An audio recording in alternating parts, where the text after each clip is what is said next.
자, 보시죠, 여러분들.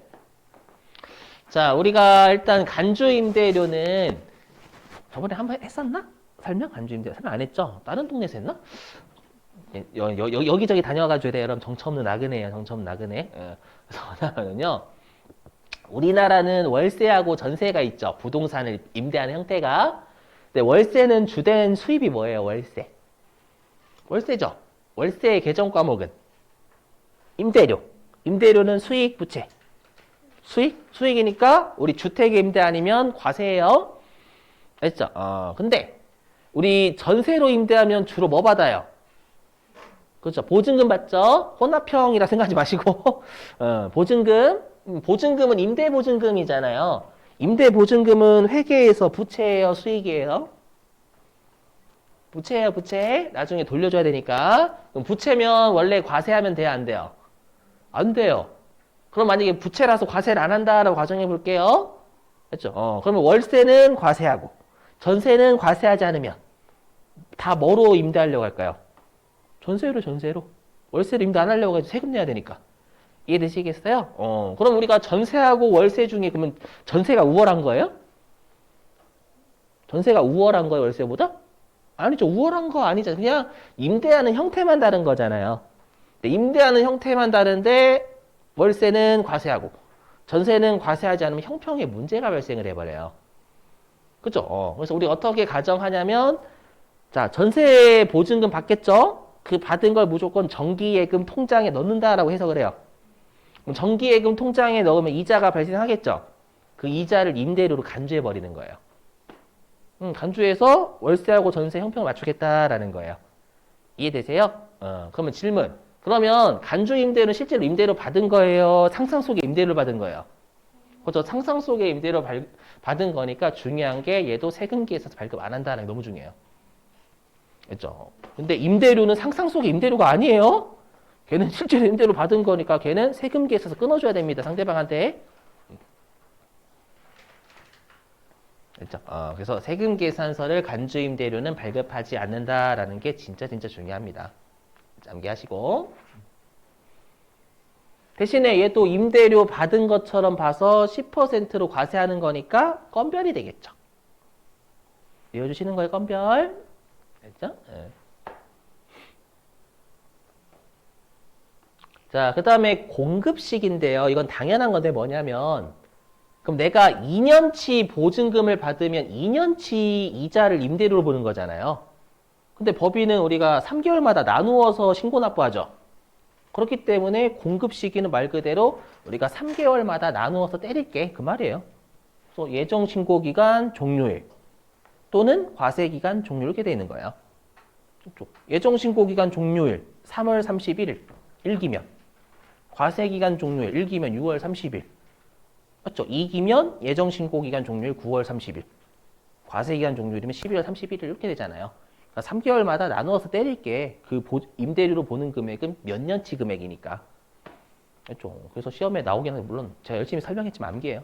그렇죠. 암기.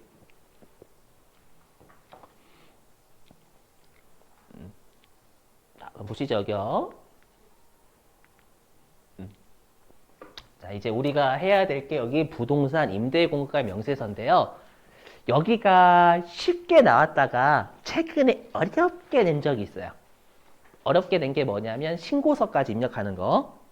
그렇죠? 얘만 작성하는 거 쉽거든요. 얘만 작성하세요 라고 하면 아까 했던 수출시점 명세서보다 더 쉬워요. 그냥 진짜 입력만 하면 돼, 입력만.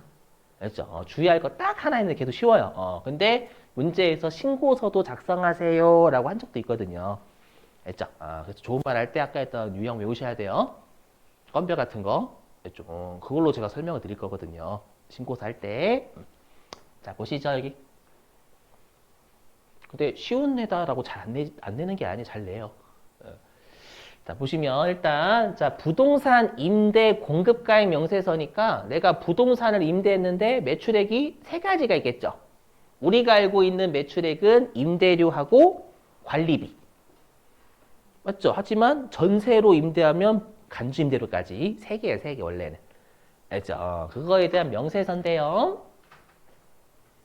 자, 그럼 어떻게 하시는 거냐? 자, 여기 코드라고 보죠, 코드. 그렇죠? 이 코드는 뭐냐면 내가 임대를 하면 상대방 임차인이 있을 거 아니에요. 그래서 임차인을 여기 코드에서 F2번을 불러와요. 그렇죠? 불러와요. 자, 그 다음에 동, 층, 혼대. 뭐 동은 주겠죠. 뭐 인계동 하면 인계동 넣으시고 동 없으면 안 넣고 그 다음에 층은 지상이면 숫자만 1, 2, 3, 4 지하면 B 그 엘리베이터 생각하세요. 엘리베이터 대신 엘리베이터 생각하시라고 여러분들 4층을 F라고 하시면 안 돼요. 개그였어요? 재미없죠? 짜증나. 네, 농담. 알죠? 4층 렌즈 없어요. 솔직히 말씀드리면. 자, 그 다음에 호수도 숫자만. 알죠? 자, 그 다음에 시험에서 다 줘요. 면적 몇 제곱미터로 임대하고 있고, 그 다음에 용도는 어떻게 되고, 다 줄 거예요. 잘 넣으시면 되고요, 여기요. 그 다음에 그나마 좀 여러분들 조심하실 게 얘입니다. 갱신이에요, 갱신. 여러분, 갱신은 처음부터 갱신한다라고 해요? 아니죠. 두 번째부터가 우리가 갱신하는 거잖아요, 새로. 그래서 어떻게 하시는 거냐면, 일단 문제에서 제시된 임대 기간을 여기다 입력하시고, 갱신했다라고 하면 그 갱신한 날짜를 두 번째 칸에 입력하시는 거예요. 첫 번째 칸에 갱신을 넣는 거 절대 아니에요. 갱신을 어떻게 첫 번째부터 해. 그렇죠? 그래서 갱신했다라고 하면 두 번째부터 갱신을 넣으시면 돼요. 넣고 그 다음에 문제 다 줘요. 보증금 얼마 받았다, 월세 얼마 받았다, 관리비 얼마 받았다 줄 거예요. 있으면 넣고 없으면 안 넣고. 알죠? 그래서 여기까지만 놓고 뭐 할만하죠. 이 끝이야. 원래 신고서가 없다면 얼마나 쉬워요. 그때 문제는 신고서가 있으면 난리 나는 거예요. 왜냐하면 신고서에 입력하세요라고 하면 내가 임차인이 한 3명 돼요. 예를 들어가지고. 그럼 그 3명에 대한 걸 한 방에 다 넣으라는 뜻이에요. 그럼 여러분이 조심하실 게 여기. 자, 여기에 월세 등 보이세요? 월세 등? 여기 월세 등이 뭐냐면 우리가 월세하고 관리비는 실제로 받은 거죠. 월세하고 관리비를. 그러니까 얘는 10% 과세인데 세금 계산서 끊어줘야 되거든, 상대방한테. 그럼 얘는 우리가 메인 매출 전표 입력 유형으로 따지면 매출 쪽의 과세예요. 좀 이따 매출 실어갈게요. 여러분 표정이 안 좋으시다 또. 매출 쪽의 과세가 세금 계산서 발급한 과세거든요. 아니에요. 가서 믿으실게요, 여러분들. 괜찮아. 그렇죠? 괜찮아. 여러분 괜찮아. 익숙해요. 익숙해요.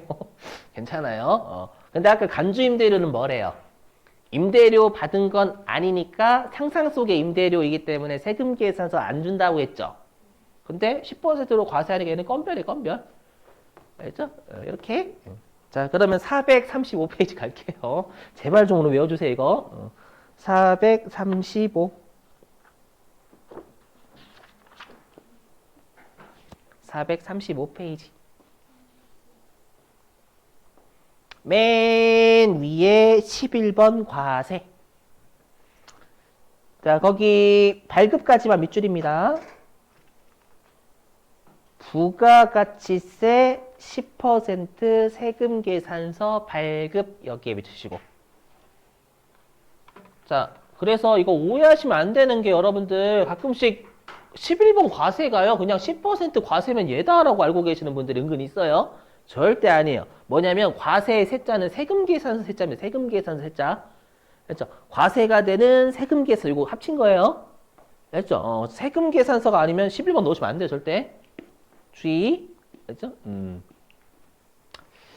자, 그럼 일단 좀 쉴게요, 여러분들. 쉬었다가 저랑